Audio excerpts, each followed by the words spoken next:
사람은 누구나 옛 것보다는 새로운 것을 좋아합니다. 새로운 것을 취하기 위해서는 옛 것을 버려야 합니다. 더럽고 낡은 옷을 버려야만 새 옷을 갈아입을 수가 있습니다. 구약시대에 전염병이 발생하면 행하는 조치가 있었어요. 특히 전염병 환자가 입고 있던 모든 옷을 빨거나 그 부분을 도려내거나 불로 태워버렸습니다. 이것은 완전 폐기 처분을 의미하는 것입니다.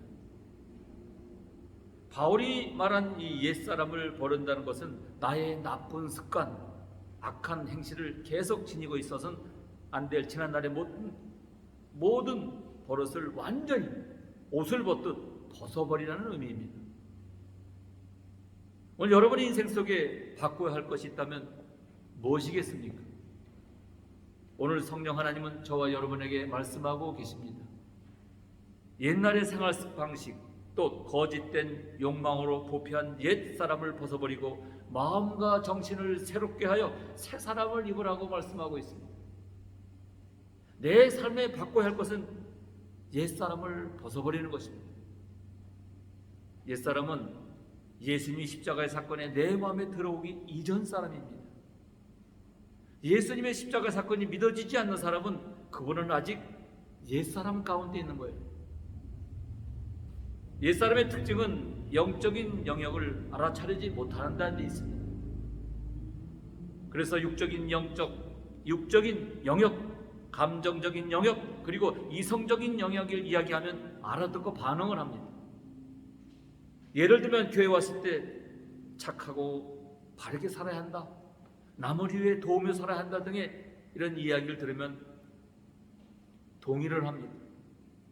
하지만 옛사람의 영적인 일에는 반응하지 못해요.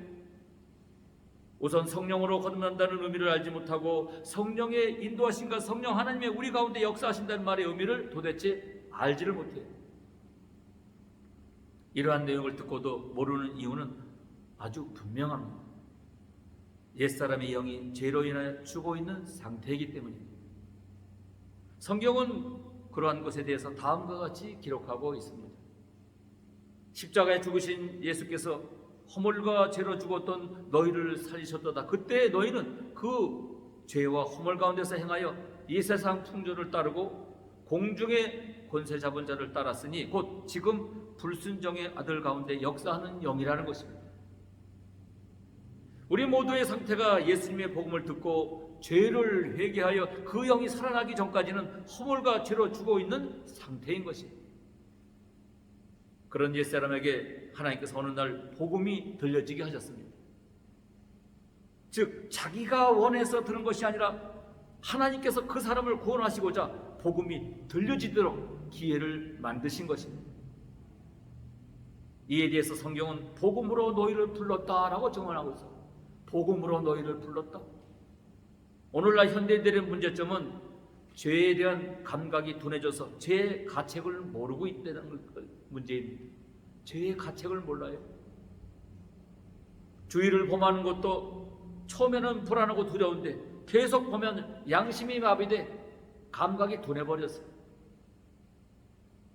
우리는 항상 하나님을 경외하면서 죄를 두려워하고 신앙 양심을 날카롭게 해서 심령이 마비되지 않도록 삼가 조심해야 합니다.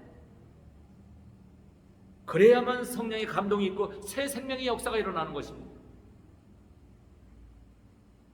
사람은 입을 다물고 살지 못합니다. 좀이 쑤셔서 못 견딥니다. 인간 생활에 말은 필요 불가결한 것입니다. 게다가 말은 큰 힘을 가지고 있어요. 말은 두드려 부시기도 하고 일으켜 세우는 힘이 있어요. 그래서 우리 조상들은 말하잖아요. 말 한마디로 천냥 뜻을 갚는다고. 말의 파괴적인 힘을 이런 시조로 경계하기도 합니다. 말하기 좋다고 남의 말을 하면 남도 내 말을 합니다. 성경도 말의 중요성과 그 위력에 대해 여러 가지로 언급하고 있습니다. 특히 야고보서에 말에 실수가 없는 자면 곧 온전한 사람이라는 것입니다. 이렇게 큰 힘을 가진 말을 잘 쓰면 남에게 좋은 덕을 끼칠 수 있지만 잘못 쓰면 상처를 입히고 실망하게 한다는 것입니다. 말은 사람과 사람 사이의 사귐의 길을 열기도 하지만 대화의 통로를 끊어놓기도 합니다. 말이 얼마나 무서운 마력을 가지고 있는가 사람들은 잘 알고 있습니다. 그러면서도 우리는 상처를 주는 말버릇을 좀처럼 고치질 못합니다. 칭찬에는 인색하고 비난에는 앞장을 섭니다. 남을 좋게 말하기는 게을리하고 나쁘게 말하기는 아주 부지런해요. 옛날 이스라엘 사람들도 이런 악습을 갖기는 마찬가지였어요. 모세는 출애굽기 23장에 이렇게 간곡히 말하고 있습니다. 너는 허망한 풍소를 전파하지 말며 악인과 연합하여 모함하는 증인이 되지 말라는 것입니다.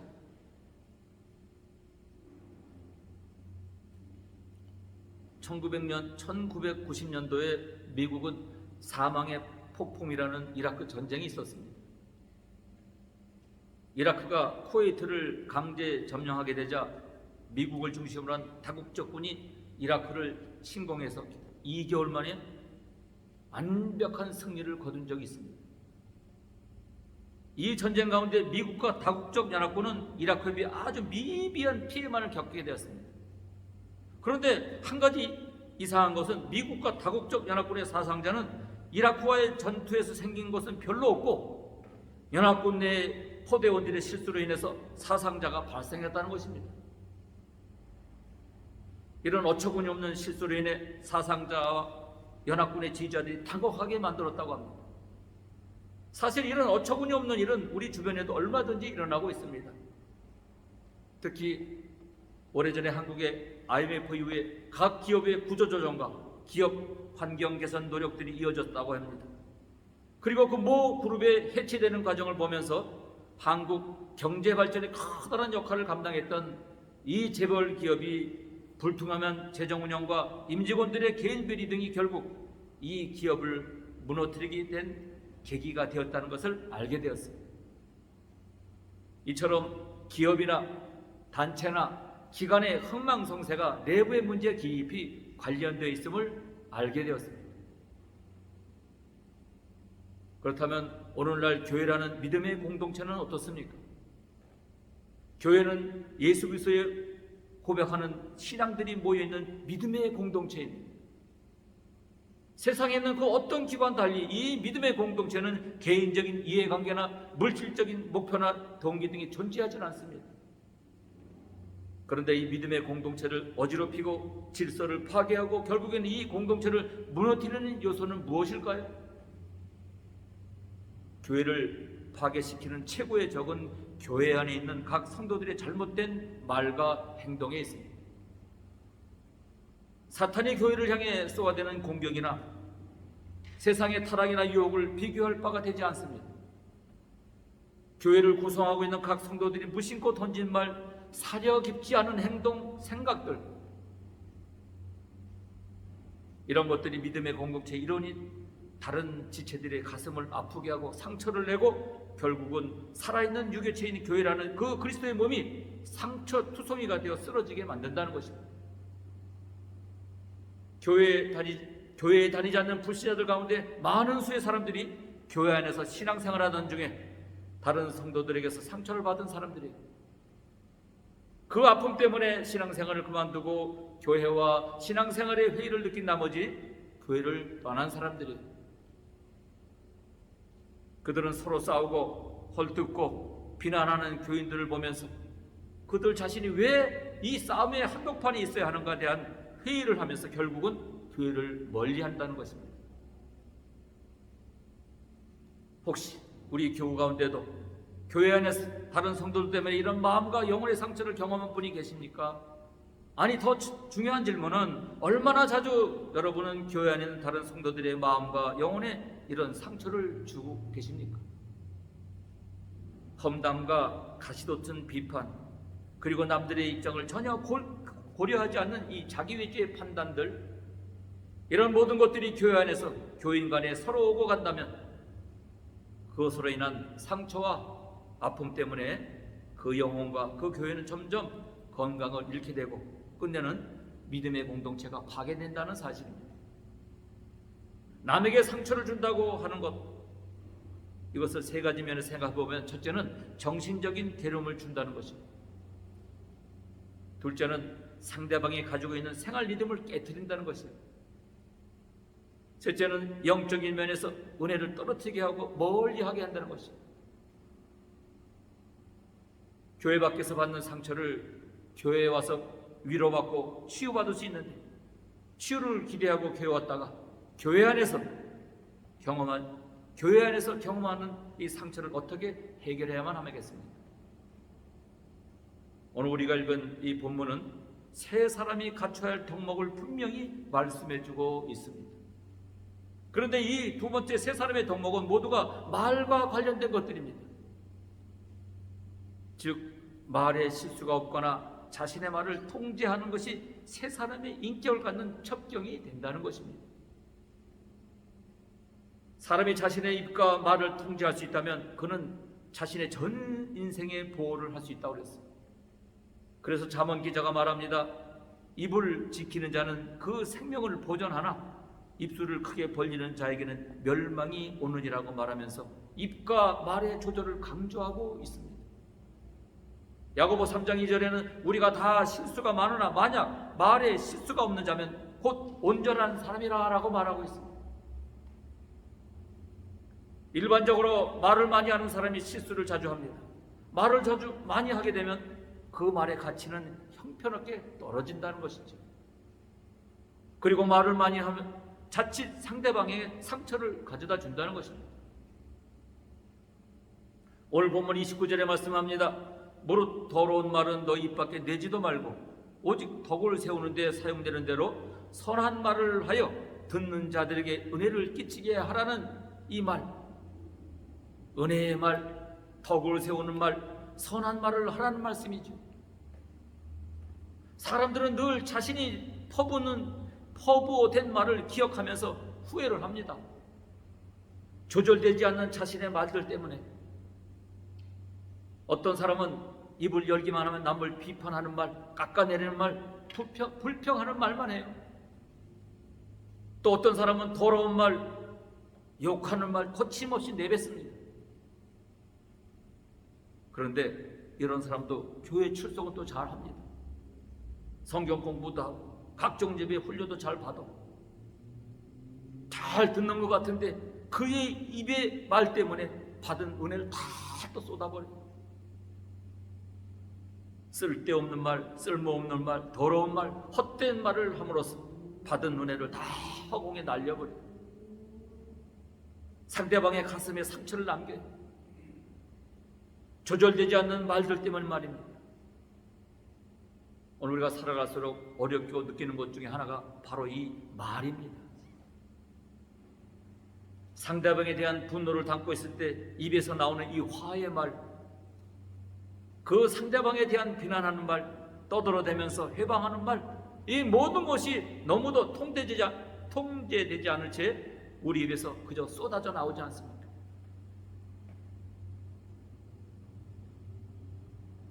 부부 사이의 대화만 해도 그랬습니다. 같이 살아온 세월인 만큼 상대에 대한 판단이 빨라지잖아요. 됐어 이제 그만해 다 알았다고? 아내는 아내대로 남편은 남편대로 막 쏘아대잖아요. 내가 당신 뱃속에 들어갔다 나왔다고 그걸 모를까 봐? 여기서 그치지 않고 또 한 걸음 더 나갑니다.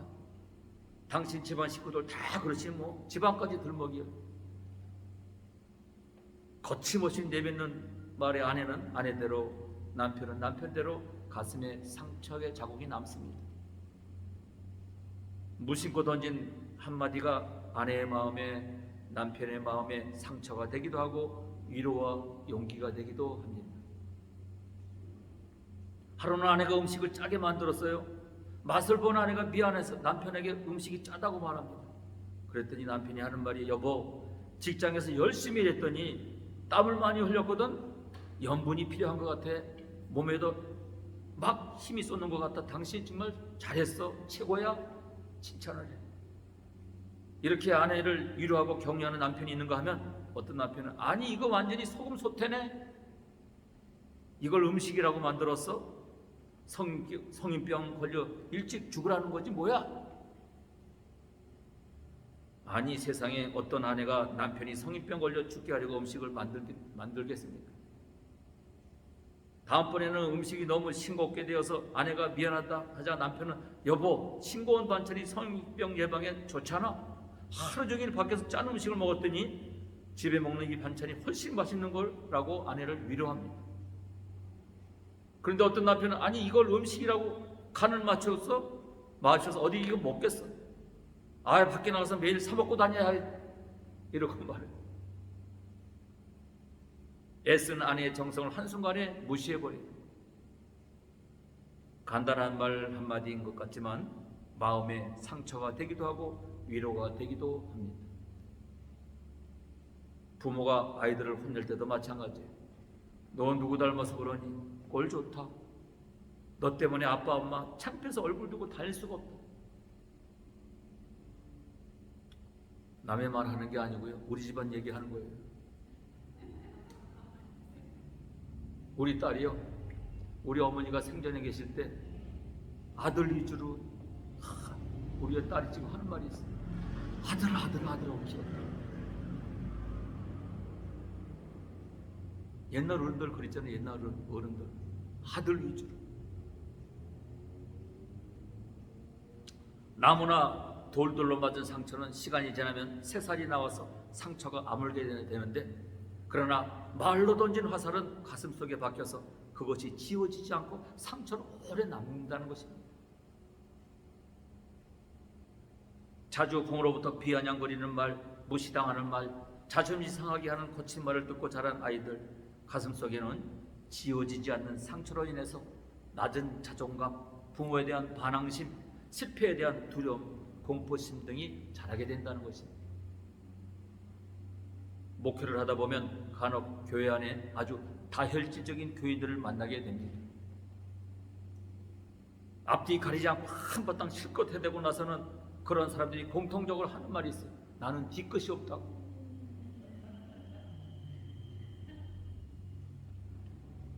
더 이상 얘기하지 않는데요.